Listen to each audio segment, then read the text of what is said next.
வணக்கம் நண்பர்களே, இது தமிழ் நண்பன் ஷார்ட்கட் சேனல். இப்போ நான் பார்க்க போகிறது அங்கன்வாடி பணியாளர்கள் சம்மந்தமான மிக மிக முக்கியமான தகவல்கள் தான். என்ன அப்படின்னு பார்த்தீங்கன்னா, இப்போ அங்கன்வாடி பணியாளர்கள்லேருந்து நோட்டிஃபிகேஷன் அப்படின்றது கொடுத்துருக்காங்க. சத்துணவு அமைப்பாளர்லேருந்தும் நோட்டிஃபிகேஷன் அப்படின்றது கொடுத்துருக்காங்க. ரெண்டுக்குமே சேம் இது தான். நீங்கள் ரெண்டுத்துக்குமே கூட தாராளமாக அப்ளை பண்ணலாம். இதில் பார்த்தீங்க அப்படின்னா, இந்த ஒரு சில சர்டிஃபிகேட்ஸ் இருந்துச்சு அப்படின்னா, நீங்கள் வேலைக்கு போகிறதுக்கான சான்சஸ் அப்படின்றது 100க்கு 100% உறுதி அப்படின்னே சொல்லலாம். ஸோ அது என்னென்ன சர்டிஃபிகேட்ஸ் அப்படின்றத பார்த்துருவோம்.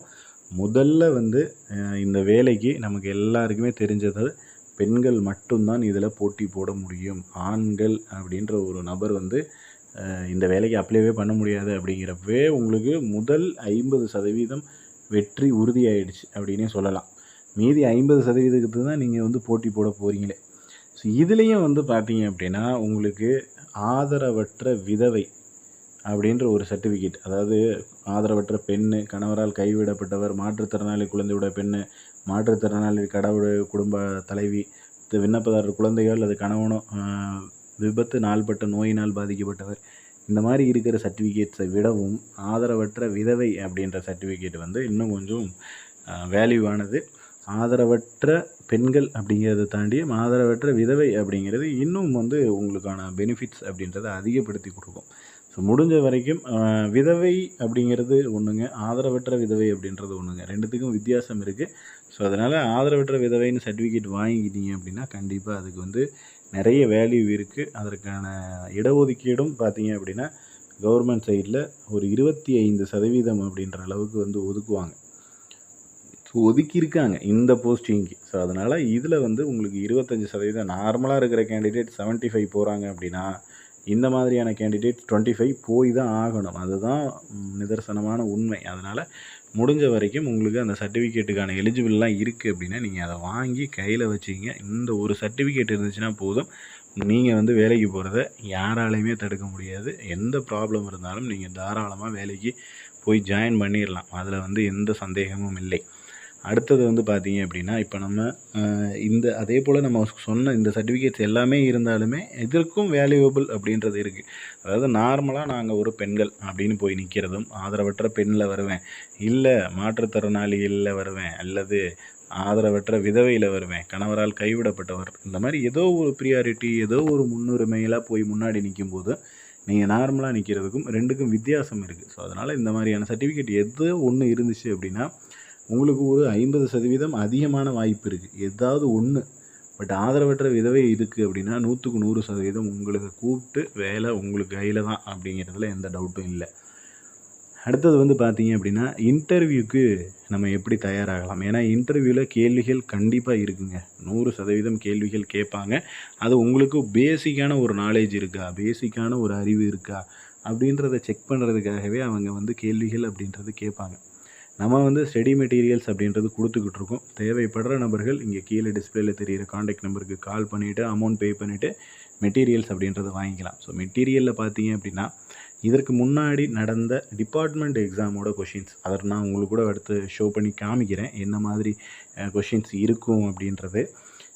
அது ப்ளஸ் ஜென்ரல் ஸ்டடீஸ்க்கு தேவையான அனைத்து கேள்விகளுமே, ஜென்ரல் ஸ்டடீஸ் இப்போ கரண்ட் அஃபேர்ஸில் இருக்கக்கூடிய எல்லா கேள்விகளுமே உங்களுக்கு வந்துடும்.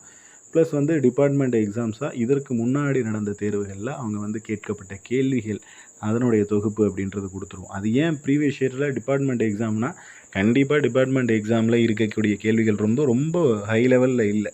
100ல் ஒரு 30-40 கொஷின் அப்படின்றது நமக்கு தகுந்த மாதிரி நம்ம டிபார்ட்மெண்ட்டுக்கு தேவைப்படுற மாதிரி நம்ம இன்டர்வியூவில் கேட்கக்கூடிய கேள்விகள் மாதிரி தான் கேள்வியோட தரம் அப்படின்றது இருக்குது. நான் உங்களுக்கு ஷோ பண்ணி காமிச்சாலே உங்களுக்கே தெரியும் அது எந்த மாதிரி கேள்விகள் கேட்டிருக்காங்க, இது நமக்கு யூஸ் ஆகுமா ஆகாதா அப்படின்றத நீங்கள் அதை பார்த்தாலே தெரிஞ்சுக்கலாம். ஒரு சிலர் மெட்டீரியல் வாங்கியிருப்பாங்க, வாங்கிட்டு எல்லாருமே படிச்சிருப்பீங்க.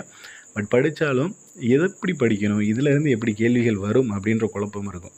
இந்த வீடியோ பார்க்குறது மூலிமா கண்டிப்பாக உங்களுக்கு என்ன மாதிரியான கேள்விகள் இதில் இடம்பெறும் அப்படின்றத உங்களால் ஒரு யூகிச்சுக்க முடியும் அப்படின்றது நிதர்சனமான உண்மை. வாங்க அப்படியே கொஷின்ஸ் என்னெல்லாம் இருக்குது அப்படின்றதையும் பார்த்துருவோம்.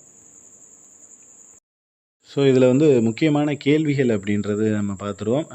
கண்டிப்பாக இந்த கேள்விகள் அப்படின்றது டிபார்ட்மெண்ட் எக்ஸாமில் நடந்த கேள்விகள். இது வந்து நமக்கு தேவைப்படாது அப்படின்ற மாதிரி இல்லை. இன்டர்வியூவில் இது ரிலேட்டடான கேள்விகளும் கேட்குறதுக்கான வாய்ப்பு அப்படின்றது இருக்குது. நீங்கள் இந்த கொஷின்ஸ் எல்லாம் பார்த்தீங்கனாலே உங்களுக்கே ஓரளவுக்கு தெரிய வரும்.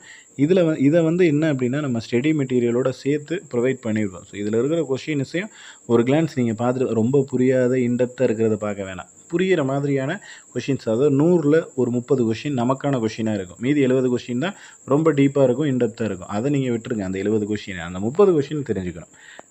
அதில் இருக்கிற மாதிரி நமக்கு தேவையான ஒரு சில கொஷின்ஸ் இருக்குது. அதை மட்டும் நான் உங்களுக்கு ஜஸ்ட்டு வாசித்து காமிக்கிறேன். ஏன்னா மெட்டீரியல் கொடுக்கும்போது இதையும் கொடுக்குறோம். இதை எல்லாத்தையும் கண்டிப்பாக நம்ம தெரிஞ்சுக்கணும். அதற்காக தான். டேஸ் வயதிலான பள்ளி செல்லும் குழந்தைகளுக்காக 1984ஆம் ஆண்டு சத்துணவு திட்டம் அறிமுகப்படுத்தப்பட்டது. அப்படின்னா 14 வயதிற்கு உட்பட்ட குழந்தைகளுக்காக தான் சத்துணவு திட்டம் 84ல் அறிமுகப்படுத்தப்பட்டது. ஸோ சத்துணவு திட்டம் எத்தனை வயசு குழந்தைங்களுக்கு அப்படின்னு கேட்டாங்கன்னா அது நமக்கு தெரியணும். அடுத்து வந்து பார்த்தீங்கன்னா தற்போது சத்துணவு திட்டத்தை செயல்படுத்தி வருகின்ற துறை சமூக வளர்ச்சி துறை தான். அதாவது இந்த கேள்வியும் கேட்கலாம், சத்துணவு திட்டத்தை இப்போ எந்த துறை வந்து செயல்படுத்தி வருது அப்படின்ற மாதிரி. ஸோ அதனால் அதுக்கும் நமக்கு தெரியணும். சென்னையில் சத்துணவு திட்டம் நடத்தும் அலுவலர் பெருநகர சென்னை மாநகராட்சி ஆணையாளர் அவர்கள் தான். அடுத்து வந்து பாருங்கள், சத்துணவு திட்டத்திற்காக நியமிக்கப்பட்ட அங்கன்வாடி பணியாளர்கள், அமைப்பாளர்கள், உதவியாளர்கள் மற்றும் சமையலர் ஆகியோர் யார் அப்படின்னா பகுதி நேர பணியாளர்கள், பகுதி நேர நிரந்தர பணியாளர்கள். அந்த வார்த்தையை வந்து ஞாபகம் வச்சுக்கணும். நம்மெல்லாம் யார், அதாவது ஒன்றும் இல்லை, நீங்கள் வந்து ஒரு இன்டர்வியூ அட்டன் பண்ணுறீங்க அப்படின்னா உங்களுக்கான கேள்வி இதுவாக கூட இருக்கலாம். நீங்கள் ஒரு வேலைக்கு வந்திருக்கீங்களே, இதனுடைய பெயர் என்ன, முழுமையான பெயர் என்னன்னு கேட்டால் கூட நமக்கு சொல்ல தெரியும். பகுதி நேர நிரந்தர பணியாளர்கள். சத்துணவு திட்டத்திற்காக அங்கன்வாடி பணியாளராக இருக்கிறாங்க, அமைப்பாளராக இருப்பாங்க, உதவியாளர்களாகவும் சமையலர்களாகவும் இருக்கிறாங்க. இவங்க எல்லாருமே பகுதி நேர நிரந்தர பணியாளர்கள். ஸோ இது வந்து நமக்கு ரொம்ப ரொம்ப ரொம்ப முக்கிய கேள்வி. இந்த கேள்வியிலிருந்தும் கேள்வி கேட்கலாம், ஆன்சர்லேருந்தும் கேள்வி கேட்கலாம். ஸோ அதுக்கு தான் இந்த மாதிரி நம்ம ப்ரீவியஸ் இயர் கொஷினையும் சென்ட் பண்ணுறதே. ஏன்னா மெட்டீரியல்ஸ் வாங்கினவங்களுக்கு தெரியும், இதை எல்லாத்தையும் அவங்க எல்லாம் படித்து ரெடியாக வச்சுருப்பாங்க. சத்துணவு மைய தணிக்கை குறிப்புகள் எத்தனை நகல் தயாரிக்கவும் வெளியிடவும் வேண்டும்? 3 நகல்கள். அதாவது சத்துணவு மையத்தில் நீங்கள் இப்போ வேலை செய்கிறீங்க, அதாவது அங்கன்வாடியில் அப்படின்னா நீங்கள் தான் அந்த ரெக்கார்டு மெயின்டைன் பண்ணணும். அது எத்தனை நகலாக இருக்கணும்னா 3 காப்பீஸாக இருக்கணும் அப்படின்னு சொல்லியிருக்காங்க. ஸோ இந்த மாதிரியான கேள்விகள் அப்படின்றது தொடர்ச்சியாக அந்த சத்துணவு திட்டத்தின் தணிக்கை திட்டத்தில் உள்ள உறுதியான இழப்பு தொகையை, அது இது வந்து ரொம்ப டீப்பாக போகும், அது வந்து நமக்கு அந்தளவுக்கு தேவையில்லை. இங்கே கொடுத்துருக்காங்க பாருங்கள். சத்துணவு திட்டத்தின் பதவிகளில் ஆதரவற்ற விதவை, கணவரால் கைவிடப்பட்ட பெண்களுக்கு இடஒதுக்கீடு சதவீதம் எவ்வளவு அப்படின்னா 25% இந்த பெண்களுக்கு இடஒதுக்கீடு அப்படின்றது. நம்ம வீடியோவில் ஆல்ரெடி ஃபஸ்ட்லேயே சொல்லியிருந்திருப்பேன். ஆதரவற்ற பெண்கள், விதவை, இவங்களுக்கான வாய்ப்பு அப்படிங்கிறது ஏகப்பட்டது இருக்குது அப்படின்றது. ஸோ அதை தான் இங்கேயும் வந்து அவங்க மென்ஷன் பண்ணியிருக்காங்க. அதனால் இந்த சர்டிஃபிகேட் அப்படின்றது ஒன்று போதும். சேம் இதே தான் வந்துட்டு நாம் பார்த்தீங்க அப்படின்னா, ஏன்னா எல்லா கொஷின்ஸையும் நம்ம வாசித்து காமிச்சோம் அப்படின்னா மெட்டீரியல்ஸ் வாங்கின நபர்களுக்கும் வாங்காத நபர்களுக்கும் வித்தியாசம் இல்லாமல் ஆகிப்போயிடும். ஸோ அதனால் மெட்டீரியல்ஸ் பை பண்ணி வாங்கினீங்க அப்படின்னா உங்களுக்கு வந்து இதில் இருக்கக்கூடிய அனைத்து கேள்விகளும் வந்துடும். ப்ரீவியஸ் இயர் கொஷின் 2 கொஷின் கொடுத்துருவோம், ப்ளஸ் சத்துணவு துறை சம்மந்தமான முக்கியமான கேள்விகள் அப்படின்றது கொடுத்துருவோம். அது இல்லாமல் ஜிகே, ஜென்ரல் நாலேஜ், ஜென்ரலாக இப்போ இருக்கக்கூடிய கரண்ட் அஃபேர்ஸ் முக்கியமான கேள்விகள் இந்த தேர்வுக்கு கேட்கக்கூடிய கேள்விகளாக வந்து கொடுத்துருப்போம். ஓகேவா? அதை வந்து நீங்கள் ஒரு முறை பார்த்தீங்க அப்படின்னா ஓரளவுக்கு உங்களால் புரிஞ்சுக்க முடியும். இங்கே ஒரு கேள்வி எக்ஸாம்பிளாக ஒன்று இருக்குது பாருங்கள். டேஸாம் ஆண்டிலிருந்து புதிய மருத்துவ காப்பீடு திட்டம் சத்துணவு திட்ட பணியாளர்களுக்கு விரிவுபடுத்தப்பட்டுள்ளது. எத்தனாவது வருஷம்னா 2010. இந்த வருஷத்தை ஞாபகம் வச்சுக்கிறத விடவும் 2010 அப்படின்னு போட்டு நீங்கள் இந்த பாயிண்ட்டவே முழுசாக ஞாபகம் வச்சுக்கிங்க. 2010வது வருஷத்துலேருந்து மருத்துவ காப்பீடு திட்டம் வந்து சத்துணவு திட்ட பணியாளர்களுக்கும் விரிவுபடுத்தப்பட்டிருக்காங்க அப்படின்றதை ஞாபகம் வச்சுக்கிங்க. ஸோ இந்த மாதிரி இப்போ எந்த வருஷத்துலேருந்து நமக்கு மருத்துவ காப்பீடு திட்டம் கொடுக்குறாங்கன்னு இன்டர்வியூவில் கேட்கலாம்.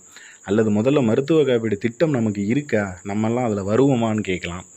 ஸோ அந்த மாதிரி இதுதான் கேள்வியை நீங்களாவே அரேஞ்ச் பண்ணி ஆல்ட்ரு பண்ணி பதில் சொல்லணும், பதில் சொல்ல தெரியணும். அந்த மாதிரி இருந்தால் தான் நமக்கு வந்து இன்டர்வியூ நல்ல முறையில் பண்ண முடியும். ஸோ மேக்ஸிமம் எனக்கு தெரிஞ்சு இதில் இருக்கக்கூடிய 100 கேள்விகளில் ஒரு பாதிக்கு பாதியான கேள்விகள் நம்ம தேவையான கேள்விகளாக தான் இருக்கும் அப்படின்ற மாதிரி தான் தோணுது. ஏன்னா படிக்க நானே இப்போ தான் ஒரு கிளான்ஸ் பார்க்குறப்பே தெரியுது. ஸோ அந்த மாதிரி எல்லோரும் இதை வாங்கிட்டு யூஸ் பண்ணிக்கிங்க. யூஸ் பண்ணிவிட்டு அப்போ தான் வந்து உங்களால் ஓரளவுக்கு நல்ல மார்க் அப்படின்றத ஸ்கோர் பண்ண முடியும். இதில் வேறு ஏதாவது சந்தேகங்கள் இருக்குது அப்படின்னா கீழே கமெண்ட் செக்ஷனில் கமெண்ட் பண்ணுங்கள். ஸோ மெட்டீரியல்ஸ் வேணும் அப்படின்ற நபர்கள் கீழே டிஸ்பிளேயில் தெரிகிற காண்டாக்ட் நம்பருக்கு கால் பண்ணிவிட்டு அமௌண்ட் பே பண்ணிவிட்டு நீங்கள் வந்துட்டு உங்களோட மெட்டீரியல்ஸ் அப்படின்றத தாராளமாக வாங்கிக்கலாம். இதில் வேறு ஏதேனும் சந்தேகங்கள் இருந்துச்சுன்னா கமெண்ட் பண்ணுங்கள். நெக்ஸ்ட் அடுத்த வீடியோவில் பார்க்கலாம். தேங்க்யூ.